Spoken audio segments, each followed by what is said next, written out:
All right, got a tie game. We're on? No, so never mind.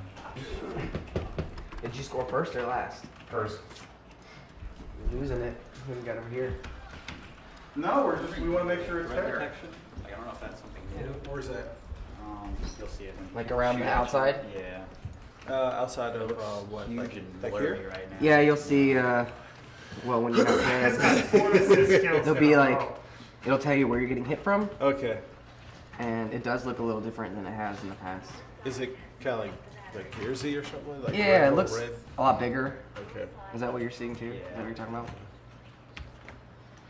We'll have to talk to The low one I got you. Dan to see if that's intended or not.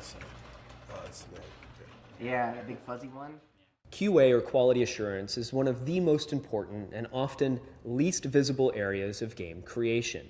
From seasoned veterans saying that it's the way to get into the industry, to those who are embedded in it on a daily basis who love what they do, it's equal parts allure and mystery. Some studios have a QA staff of hundreds, and others, like ours, has a small, dedicated team that must make sure that the game is firing on all cylinders and that the game is playable each and every day if possible. I often overhear QA talking about wall crawling sessions and other weird combinations of words I don't really understand, so I thought, why not make a video about it? So what really goes into quality assurance, and how exactly does QA work? Well, this is how we do QA at Boss Key.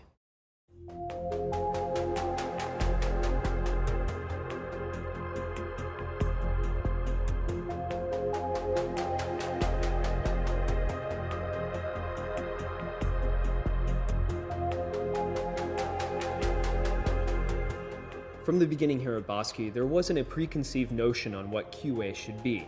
QA is as important a department as any other here at the studio. There were no rules about how QA could or couldn't interact with designers or developers or attend work functions or anything like that. Our QA works with everyone. So how do we break down this process? We can start with our QA lead, Aaron Jones. The QA process as a whole does start with knowing what a build is. And the build is essentially the game state at the time that it is made. So for example, we have an automated process that kicks off at night. So when everyone gets in the morning, we already have a build ready to go. So that build would be a combination of what the programmers have done and what the artists have done. And they do their work, they combine them together, and they make one build. So they make the game in its current state. So QA process at Boss Key takes those builds that are made either automatically or by us manually, and we deploy those to all the machines here.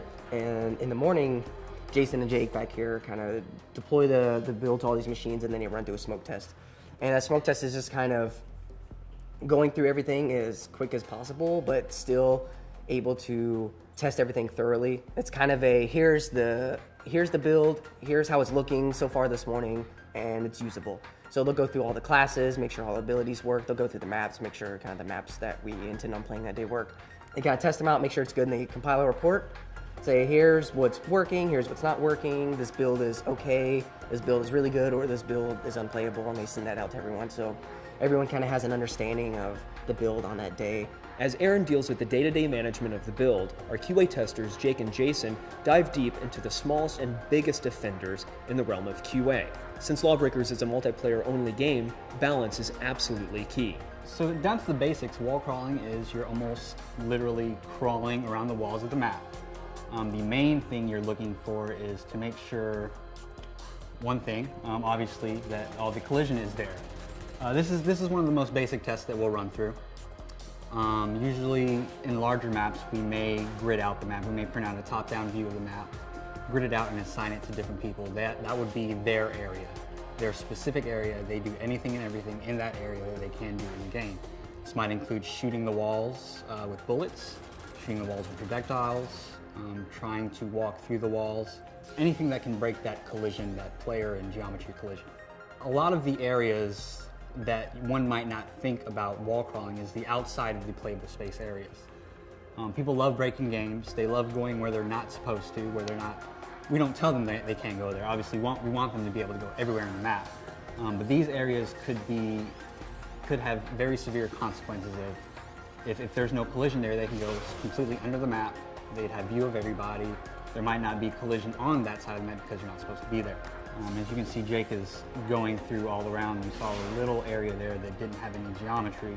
We'll definitely need to get bugging on that. This is one of the most basic things.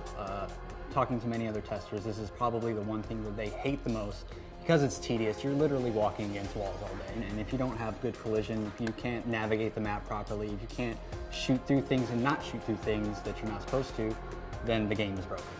It's a cycle. Some bugs are found by the team during playtest sessions and then reported to QA.